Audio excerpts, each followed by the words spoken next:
मेरे क्वेश्चंस हैं, एक तो मेरा ऋणानुबंधा के कॉन्सेप्ट पे है कि वो जो फिजिकल मेमोरीज वाला कॉन्सेप्ट है वो एक्चुअल में है ऐसा कि हमारी फिजिकल मेमोरी है और उस वजह से हम चीजों से अटैच हो जाते हैं। एक तो वो है। और सेकंड मेरा क्वेश्चन है कि हम बोलते हैं कि भगवान ने हमारी किस्मत लिख दी है, हमारी किस्मत में जो होगा अच्छा होगा। मतलब किस्मत का कॉन्सेप्ट कि ऐसा होता है कि भगवान ने हमारी किस्मत लिखी है और जो होता है, जो हमारी किस्मत में लिखा होता है वही होता है हमारे साथ। एक है कि हम एक्सपेक्टेशंस कैसे खत्म कर सकते हैं, जिन लोगों से हम अटैच्ड होते हैं उनसे ऑटोमेटिकली हमें एक्सपेक्टेशन होती है, तो उसको कैसे खत्म कर सकते हैं हम।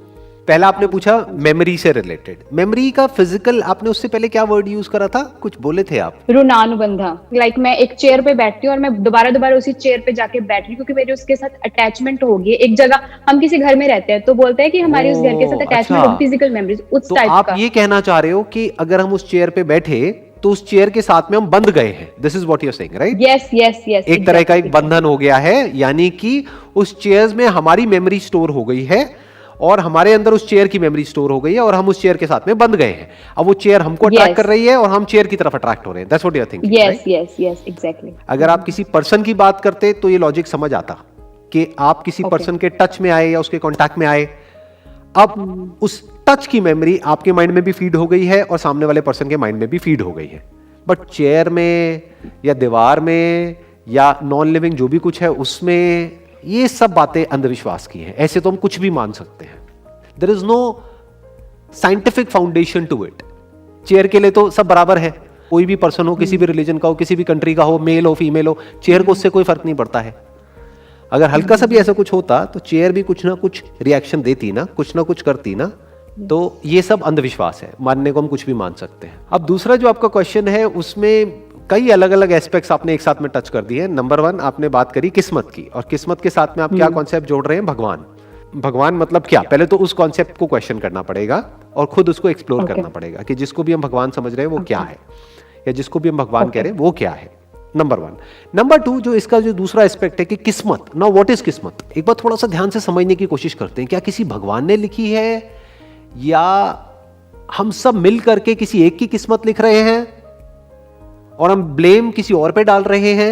ध्यान से समझना, आज अगर कोई किसी ऐसी जगह पे पैदा होता है जहां पर बहुत ज्यादा पोल्यूशन है, पैदा होने के बाद में वो ना चाहते हुए भी दिन की 20-30 सिगरेट पी रहा है, ना चाहते हुए भी, क्योंकि पोल्यूशन इतना है हवा में। उसकी वजह से उसकी लंग्स खराब हो गई, उसकी वजह से उसकी ब्रीथिंग में प्रॉब्लम आ गई, उसकी वजह से उसको कई बीमारियां लग गई। तो अब क्या ये उस बच्चे की किस्मत है? क्या ये किसी भगवान ने लिखी उस बच्चे के लिए किस्मत कि तू पैदा होगा और तेरे को ये बीमारियां होंगी? तो उस बच्चे के ऊपर ये प्रॉब्लम किसकी वजह से आई है? पॉल्यूशन की वजह से। पॉल्यूशन किसकी वजह से हो रहा है? वजह से और खुद। राइट। एनवायरनमेंट को खराब कौन कर रहा है? क्या भगवान? क्या कोई जानवर? लोग मतलब कौन? हम। तो उस बच्चे की किस्मत एक्चुअल में किसने लिखी इस मामले में? हमने मतलब किसने? Human beings. पोल्यूशन की वजह से हर साल लाखों करोड़ों लोग पूरे वर्ल्ड में मर रहे हैं। क्या कोई भगवान बैठ करके किस्मत लिख रहा है उन लोगों के लिए? उन लाखों लोगों की क्या ये किस्मत है? क्या ये डेस्टिनी है? ये पोल्यूशन आया कहां से? ना तो ये नेचर ने किया, ना जानवरों ने किया, ना किसी भगवान ने किया, ये किया इंसान ने। किस इंसान ने? किसी एक इंसान ने नहीं, हम सब ने। तो जो सब कर रहे हैं, जो हम सब कर रहे हैं, उसका असर एक पर हो रहा है और जो एक कर रहा है उसका असर सब पे हो रहा है। मैंने कहीं पढ़ा था कि कुछ साल बाद ऐसी बहुत सारी सिटीज हैं, मतलब आने वाले 20 साल बाद, 30 साल बाद, 50 साल बाद, इंडिया में भी और पूरे वर्ल्ड में भी ऐसी बहुत सारी सिटीज हैं जो ग्लोबल वार्मिंग की वजह से पूरी तरह से पानी में मर्ज हो जाएगी, पूरी तरह से खत्म हो जाएगी। तो वो किसकी वजह से हो रहा है? अभी आपने बोला ओ गॉड, क्या वो गॉड की वजह से हो रहा है? हम याद गॉड को कर रहे हैं, लेकिन वो हो रहा है हमारी वजह से, इंसानों की वजह से, राइट? हाँ, जिसको हम ग्रोथ बोलते हैं उस ग्रोथ की वजह से, जिसको हम प्रोस्पेरिटी बोलते हैं उसकी वजह से। सही है, आई एग्री। तो ये हो गया आपका दूसरा क्वेश्चन। तीसरा क्वेश्चन क्या है? तीसरा क्वेश्चन एक्सपेक्टेशंस। एक्सपेक्टेशंस को खत्म नहीं कर सकते और करना भी नहीं चाहिए। एक है love and compassion which is always unconditional, जैसे एक मां का अपने बच्चे के लिए होता है। लेकिन फिर आती है एक relationship which can't be unconditional.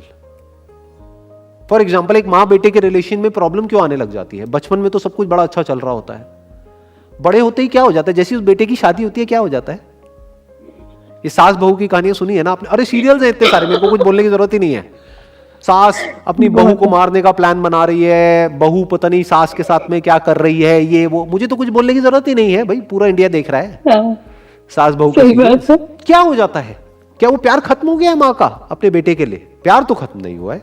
अगर उस बेटे को जरा सा भी कुछ हो जाए तो माँ को आज भी दर्द होता है, दुख होता है, और माँ उस बेटे के लिए खड़ी है। एक है प्यार विच इज अनकंडीशनल, एक है रिलेशनशिप जहां पे प्रॉपरली डिफाइन करना बहुत जरूरी होता है कि लाइफ में किस पॉइंट पे किससे हमको क्या एक्सपेक्ट करना है और किससे क्या नहीं करना है, किसका क्या रोल है। That has to be defined properly.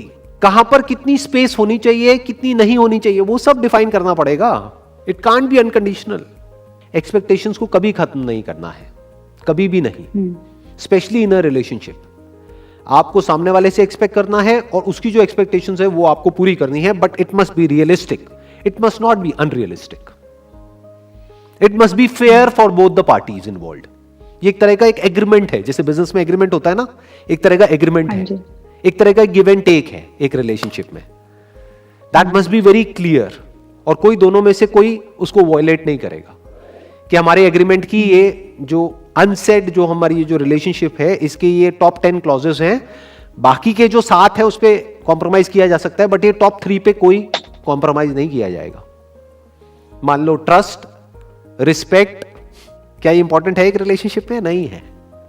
आप कहो अनकंडीशनल है, सामने वाला मेरी रिस्पेक्ट नहीं करता, अनकंडीशनल, मुझे तो उससे बहुत प्यार है।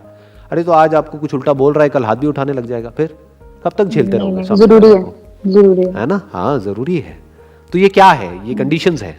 तो एक रिलेशनशिप में कंडीशन जरूरी है, बट लव में कुछ कंडीशंस नहीं होती हैं, कुछ नहीं होता है वहां पर। तो लव और रिलेशनशिप दो अलग अलग चीजें हैं। ओके। रिलेशनशिप शुरू भी होती है और खत्म भी होती है। लव ना शुरू होता है ना खत्म होता है।